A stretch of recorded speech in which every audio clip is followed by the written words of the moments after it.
Student, आज का सब टॉपिक हमारा बहुत ही प्रैक्टिकल है। आप इसको देखते होंगे कि अगर आप स्टैंड है, किसी एक पोजीशन पे है, रेस्ट में है, तो आपको पास रेन कैसे आता है? गिरता है, वर्टिकली गिरता है।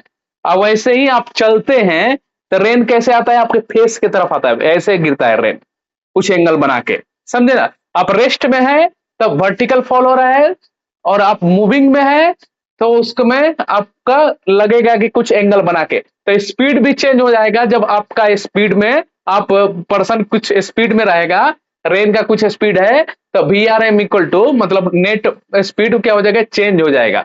इसलिए आपको एंगल बना के गिरता है। यहाँ पर देखिए, when man at rest, rest में है तो ऐसे वर्टिकली, अगर कुछ स्पीड से चल रहा है तो ये ऐसे, इसलिए इस तरफ चल रहा है तो फेस पे ऐसे गिरता है। ठीक है ना? अच्छा, ये हमारा कैसे अम्ब्रेला होल्ड करते हैं? हम लोग ऐसे चलते हैं इस तरफ तो ऐसे होल्ड करते हैं अम्ब्रेला। कहाँ? वर्टिकल से हमने लिखा है, वर्टिकल ये थीटा। समझे ना? अच्छा, इसको लिखते हैं तो velocity of rain with respect to man. कौन ऑब्जर्वर है? ऑब्जर्वर है सिर्फ मैन है, तो ये with respect to man. Okay, then V R minus V M we can write. Okay, अगर वेक्टर फॉर्म में लिखना है तो क्या करेंगे? Velocity of rain with respect to man equal to, rain किधर आ रहा है? डाउनवर्ड। डाउनवर्ड में क्या लिखते हैं? Minus J, minus V R J minus ये वी एम। ये देखिए, ये किसका रिजल्टेंट है? वी आर एम रिजल्टेंट किसका है? ये माइनस जे का, ये माइनस आई का, तो इसलिए हम क्या लिख देंगे यहाँ पे?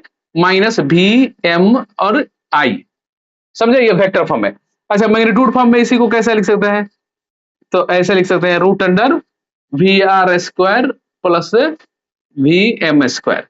अच्छा, एंगल पे कैसे लिख सकते हैं? तो tan theta equal to P by P. P by B, तो पी कौन सा है? ये इन फ्रंट मीन्स आई है, ये velocity of person. Okay, P. अब बी कौन सा है? और रेन, वेलोसिटी ऑफ रेन, तो ये थीटा हो जाएगा। यहां से थीटा कितना होल्ड से आपको पकड़ना पड़ेगा अम्ब्रेला, अगर आपको मैन का स्पीड मालूम है, रेन का स्पीड मालूम है तो। समझे? हेलो डियर स्टूडेंट, अगर रेन ही कुछ एंगल से फॉल हो रहा है तो अब क्या होगा?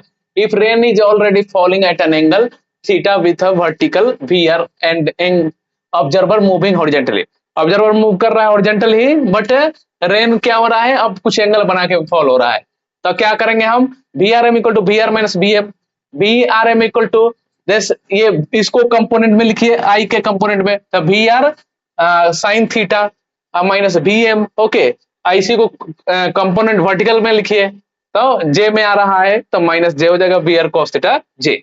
अच्छा, अगर ये हमारा यहाँ पे, यहाँ इसका वी आर साइन थीटा और वी एम आई हम लोग लिख सकते हैं, इसमें से दोनों बैलेंस हो जाएगा, तो साइन थीटा हम इक्वल टू क्या लिखते हैं? V M by V R. इसी तरह V R M equal to V R cos theta. Okay, V R respect with respect to man, then V R cos theta, इस तरह direction में। इसको साइन थीटा के कंपोनेंट में भी हम लिख सकते हैं, तो इस तरह से हम लोग कर सकते हैं। चलिए क्वेश्चन पे हम लोग चलते हैं। हमारा क्वेश्चन क्या है? A person moves due east speed 6 metre per second. East direction में पर्सन मूव कर रहा है 6 metre per second. Okay, find actual velocity of the wind blow. तो यहाँ पे, और उसके बाद दिया रखा है कि blowing toward the south speed 6 metre per second. Wind blowing toward the south, the wind blowing with respect to man minus 6 J. Okay, तो हम क्या जानते हैं? अभी हमने जस्ट लिखा था velocity of rain with respect to man equal to V R minus V M.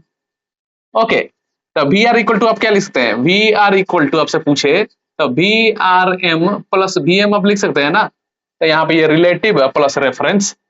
Okay, तो V R means here V actual और this relative this reference. Okay, substitute now value, we know this value v velocity of wind with respect to man। Okay, minus 6 J velocity of man दिया है, तो ये हमको find कर हो जाएगा ये वेक्टर फॉर्म में। मैग्नीट्यूड फॉर्म में क्या करना है? तो रूट अंडर क्या कर लेंगे हम? इसको रूट अंडर इस चीज को 6 स्क्वायर प्लस 6 स्क्वायर ये कर लेंगे, तो हमारा ये हमारा 6√2 मीटर पर सेकंड मिल जाएगा। अच्छा, अब क्या दे रखा है? स्पीड डबल हो जाए, तो स्पीड डबल हो जाए तो हमने क्या कर दिया यहाँ पे? Velocity of man wind with respect to man this and this same is. Okay, इसको डबल कर दिया मैंने, ओके, ये 12 भाई, ये हम तो फाइंड कर ही लिए हैं ये वैल्यू। अब ये हमारा कंक्लूजन ये फाइंड हो जाएगा, इसका भी हम मेन रूट निकाल लेंगे। समझ गए? समझ गए तो कमेंट में लिखकर बताइए।